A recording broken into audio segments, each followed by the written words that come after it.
Welcome everybody, this is 12th Man, it's the 12th Opinion. The show is basically about the top 6 teams. We both got someone who supports the team in that top 6. We're going to be discussing, giving different opinions, what we thought about the games, the tactics and so forth. So subscribe, make sure you follow us on Instagram, Twitter, all that good stuff.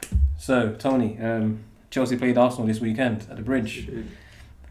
In my opinion, I think you're very lucky to win that game at the end. You're lucky. Wow. You're lucky.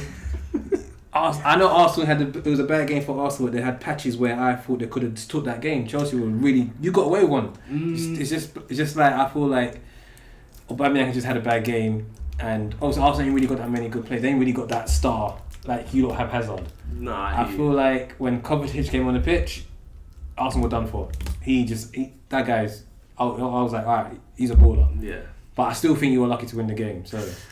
No, I understand why you're saying that we're lucky, but at the same time, I'm looking at the team. I mean, not the team, the game, and I'm thinking we actually dominated Arsenal, who are a possession-based team. So I'm thinking the way that we went about that match, I understand because they had a lot of chances, but they missed them. They didn't take their chances. So that's how football works. So you're going to take your chances. You're going to lose. Then, if Arsenal had so many chances. Do you think your team's abandoning the defence side of football, or is more focused on attacking? Because the way Arsenal got it was too easy. If that was like Man City, that game would have been like 4-0 by first half. No, I understand. We won 3-2, but the way that we set up tactically is so different to what I think we've ever experienced. That's why I was a bit confused as well. So let me just break down what was happening in my eyes. Arsenal, what they're going to try to do this year is play down the flanks, overlapping fullbacks and stuff like that. So with that, we can't let Arsenal or opposition basically let us and make us set up in our half. Okay. We need to press them from the front. If that doesn't happen, the whole team crumbles basically. So that's what you were after them straight away. That's why. So once that doesn't happen, Barkley and Willian weren't doing their jobs properly basically by pressing the centre back and the left back. I mean the right back, which was Bellerin and Socrates. So that's how it works. If they don't, Bellerin's able to get up the pitch. He's basically able to combine with Mkhitaryan and get behind us as well. So the same thing was happening with Pedro. Pedro and Azpilicueta on the right side as well. So that's what we need to stop doing and stop teams doing. I think I'm gonna go off topic here as well, but basically I think that if that doesn't happen, the teams that will punish us the most will be the ones with pace and players and wingers that basally can get in behind us.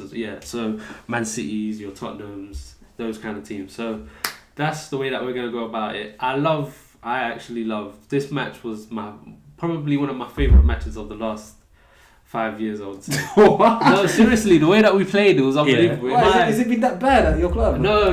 Okay, I can't say that it's been that bad, but the way that we actually approached the game, actually pressing teams and pressing Arsenal from the beginning as well.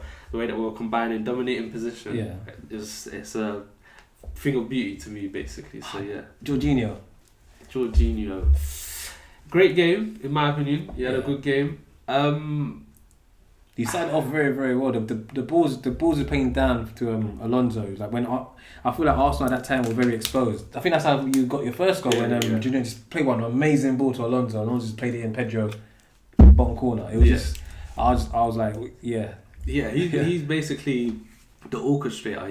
He's perfect in my eyes. So would you say he's replaced Fabregas? Yeah, because I think last week Cole was talking about saying Barkley and Fabregas would be fighting for that role, but I don't think so because Fabregas doesn't move. He's not one to be running around like that. He's more like he wants to control. He's at the age where he just wants to control. So I feel like it's between him and Jorginho, and I think Jorginho's always going to get that spot. Yeah, I understand. It's so weird. It's so difficult. I don't think actually. On top of that, actually, I agree with you, but I actually think that Fabregas doesn't have the defensive part of his game either, where when we actually lose the ball or when we're pressing, Jorginho sometimes just says, fuck it, I'm going. I'm going to go press whatever player's there. So I don't think Fabregas is about that life, basically. So I agree with you. I don't know that's why I'm thinking maybe Fabregas is going to play a different role in the team. Maybe he'll take Barkley's spot.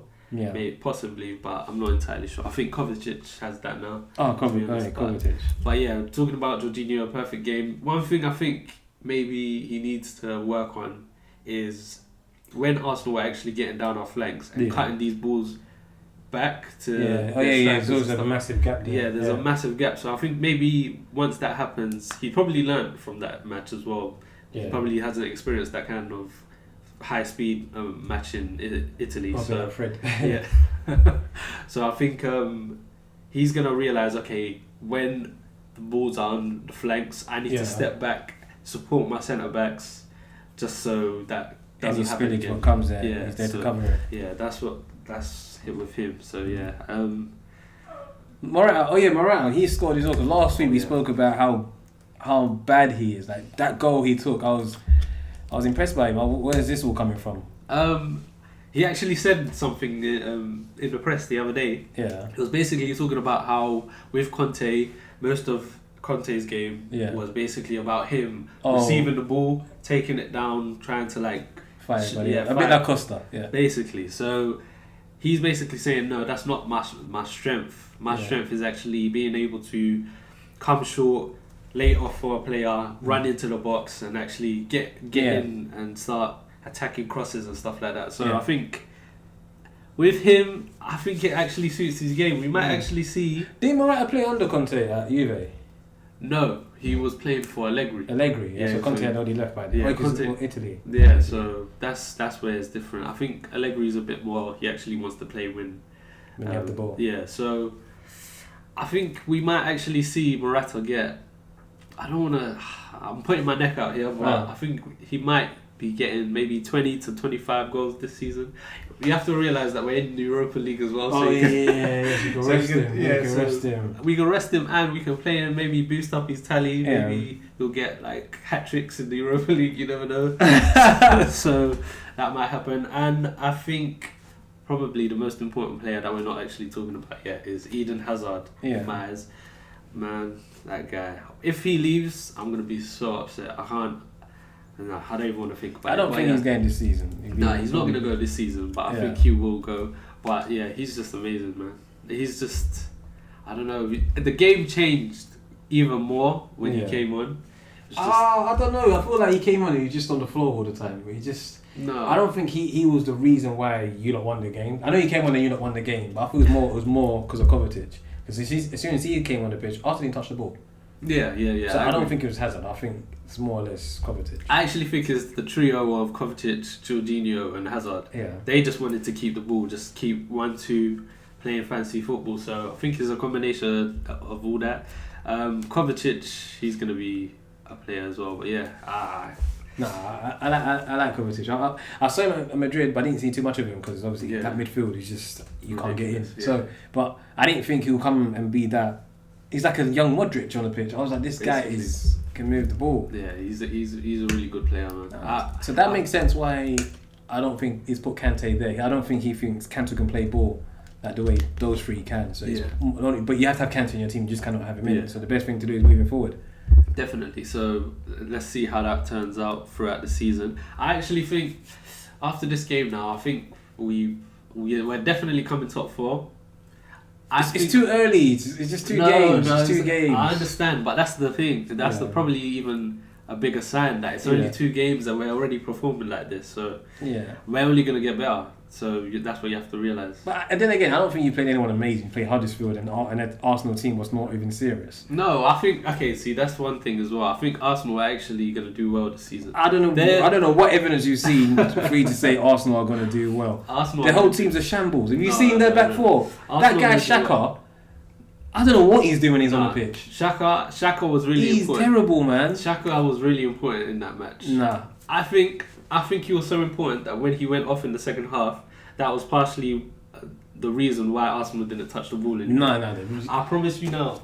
He didn't do nothing for 60 minutes at all. He didn't do anything. If you go back and watch that match, when Arsenal actually started playing and having the ball, he was the kind of player that would receive it, look up, and spread it. Yeah, spread it. and basically do what Jorginho was doing basically and orchestrate their play. Yeah. So I think he was really important.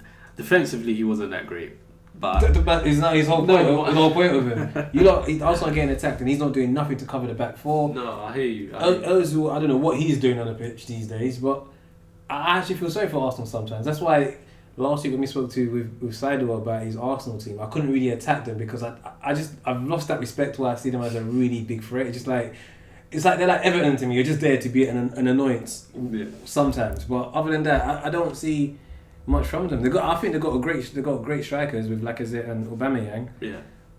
I feel like when they play like the small teams, Arsenal are gonna finish these teams. But when it comes to like the top six or even a bit below, like even the Watfords and Wolves and them lot, I think they will beat Arsenal. No. Watford won't beat Arsenal. In the top six in my eyes, we've gone off topic, but with Arsenal in my eyes, I think they're actually going to beat Tottenham. I don't see that happening. I think they beat Man United. That's not happening.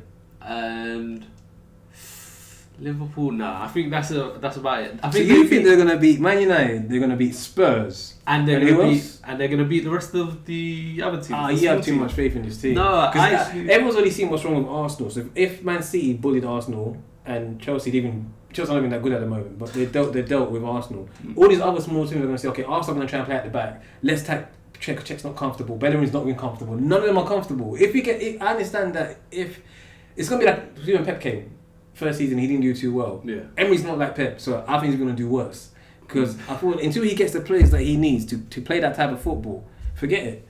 You're just going to see nonsense every single week. I think you're overestimating the smaller teams. I think you're thinking that they're going to be pressing Arsenal. They are going to be pressing Arsenal. They're not going to press Arsenal. Because why are you going to let Arsenal play from the back? Why would you do that? Do you know the weaknesses is there playing from the back? Their weakness is not letting them play from midfield. That's the worst thing you can do. I think that when you actually look at most of the managers in the league, they're not going to tell their teams. They're smaller teams than Arsenal. Okay, let's go and press their centre backs and stuff like that. So and leave Lacazette and Ozil and these magical players basically. Let them just have as much space as they want. I don't think that's going to happen. But all you need is 3 men to go and press. You don't need your whole team to go and press. It's just as soon as Arsenal about to kick off, just be on them. Play the high line if you have to. I don't think 3 players is enough. But so if Hazard leaves, where do you think that leaves Chelsea? Do you think you buy someone to replace him, or you just stick with the crop you have and keep the money? I don't know what happens if Eden Hazard leaves. I actually think Honestly, I don't know who you replace him with. That's the biggest thing. There's no replacement for Eden Hazard. I'm actually trying to think who's even close. Probably the closest player that would be worth the money would probably be I'll probably go with Dembele. I don't think Dembele is anywhere near nah, man. It's not. This is the thing I'm thinking. There's no player like, how do you replace Kevin De Bruyne? How do you replace Messi? How do you replace Ronaldo? You can't. You just have to go and find another solution. That's the thing. So I'm actually thinking probably Dembele. Probably what we will have to do is buy 2 players to account for him. So basically, that's how we're basically going to go about it. So I think that's what we're going to have to do.